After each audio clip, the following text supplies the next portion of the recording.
Good Friday afternoon, and thanks for joining us on KARE 11 News Now. I'm Chris Harapsky.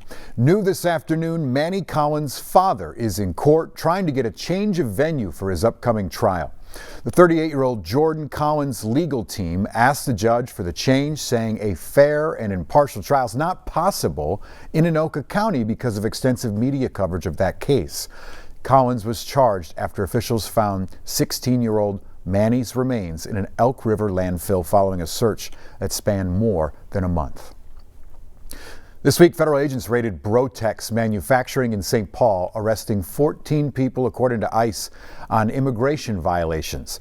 Community members not only feeling ripple effects like fear, they're also concerned over how it affects businesses. Sammy Salina explains. Thank you so much. To make money, you spend money. And that's your Cubano. Just ask Manny Gonzalez, who has owned Manny's Tortas for 26 years. Yo sé, espérame. But he says he's also paying the price. I know people are not coming out, of fear. Because I see it, Probably about a year ago, that's when I start notice that there are not enough people looking for a job. Manny says his usual pool of candidates, many of them Latino, has dried up. What can I get for you? He says purchases have also dwindled. His business is in the Midtown Global Market on Lake Street, which has a concentrated population of immigrant residents. Manny says fellow Latino community members are worried ICE raids will happen at their jobs, so they're staying home, not spending as much. If you have enough people making those marginal changes, can have a real economic impact in the local economy. Ryan Allen works with the University of Minnesota Humphrey School of Public Affairs and the Center for Migration Studies. Food and service industries, hospitality more generally, construction is an area that may see effects here, as well as the larger agricultural economy. A New York Times and KFF national survey of immigrants, both documented and not, shows about half of all immigrants say they feel less safe since the Trump administration took over. We are getting criminals, terrorists, foreign terrorist organizations, gang members off of our streets.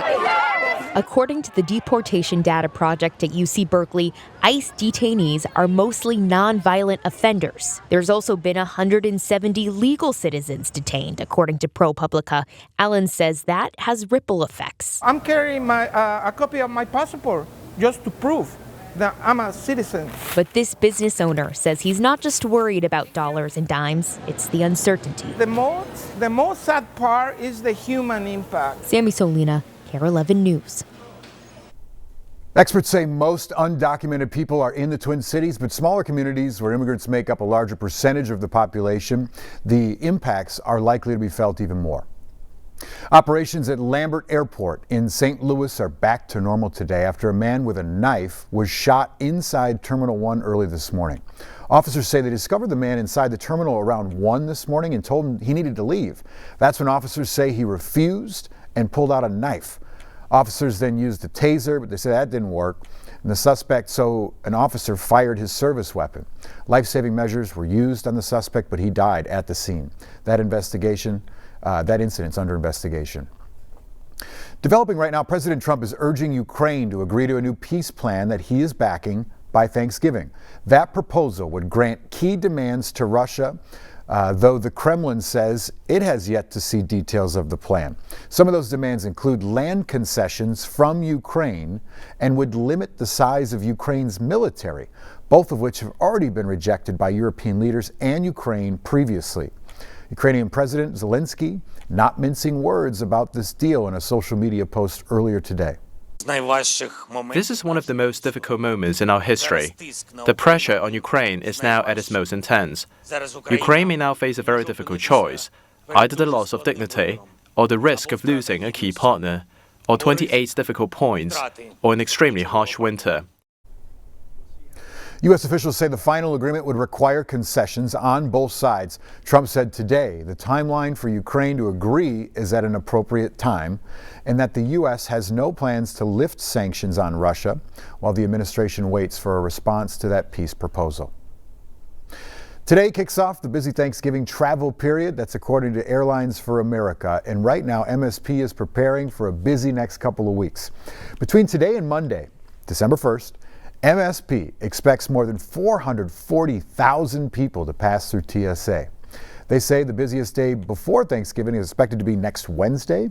The busiest day overall would be Sunday, November 30th. A record 82 million Americans are expected to travel for Thanksgiving, and every one of them hoping severe weather and airport issues don't get in the way. NBC's Maggie Vespa is at Chicago's O'Hare International Airport with more.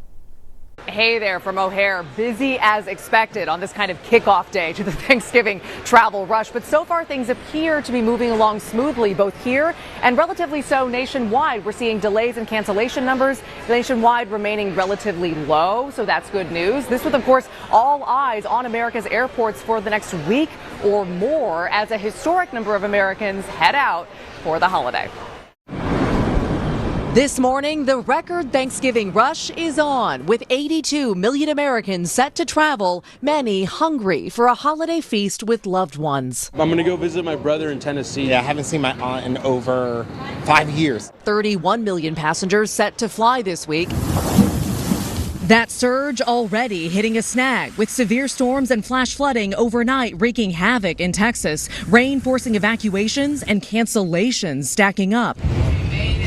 Made it. More rain farther west, with millions under flood alerts, water rising in parts of California near Los Angeles. More storms are slated for next week, with possible snow set to slam millions farther east. All of it on the heels of the government shutdown that led to widespread flight delays and cancellations, but some good news for travelers.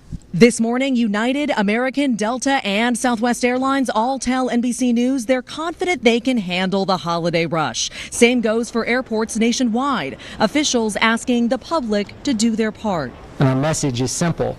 Plan ahead and allow extra time.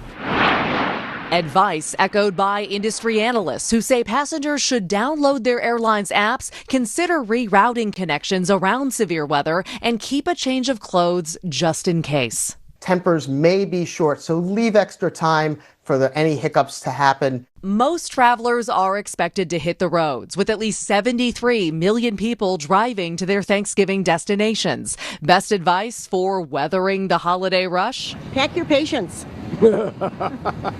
And just be nice.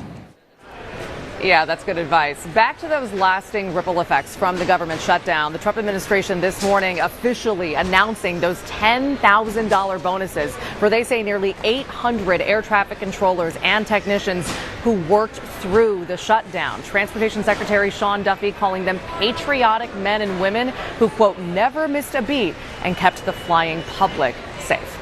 Back to you. Tonight, there is a benefit in Minneapolis to support the Annunciation community. 6 dance teams are coming together to put on a showcase, with all the proceeds going toward establishing the Annunciation Wellness Fund for Hope and Healing. That event starts at 7 o'clock at Totino Grace High School. The city of Minneapolis is also honoring one of the victims of the shooting. The council declaring November, her birth month, Harper Lillian Moisky Month. Harper's family continues to honor her through community healing, advocacy, and creative acts of remembrance, reminding all of us that love is powerful and never leaves. It transforms. The council also said Harper had a unique light and love and asked the community to keep sharing that legacy. Tonight in St. Paul, the Minnesota Frost start their season at home, but this year the team and the league looking a bit different. Audrey Russo is at the Grand Casino Arena breaking down that for us. Yeah, first and foremost, the atmosphere of victory is going to be front and center when the puck drops at 6. The Frost are facing off against the Toronto Scepters. But it's going to be a very different team and a different roster, especially since the league added 2 new franchises before the season even began. So who stayed and who left? Well, first and foremost, the forwards, Kendall Coyne-Schofield and Taylor Heiss, both top scorers on the team, stayed with the Frost. But they did lose Liz Scheppers, who scored the championship-winning goal last year. She went to Boston. Now on defense, the Frost hung on to Natalie Bookbinder and May Batherson, but their 3-headed monster defense is no more. Sophie Jacques and Claire Thompson both went to the new Vancouver expansion team, leaving just Lee Streckline. So Can they do the three-peat this year? Well, that's what everybody's going to be looking at. They have 30 games. Tonight is just the first of a long schedule, so everybody wants to see how this new team plays together.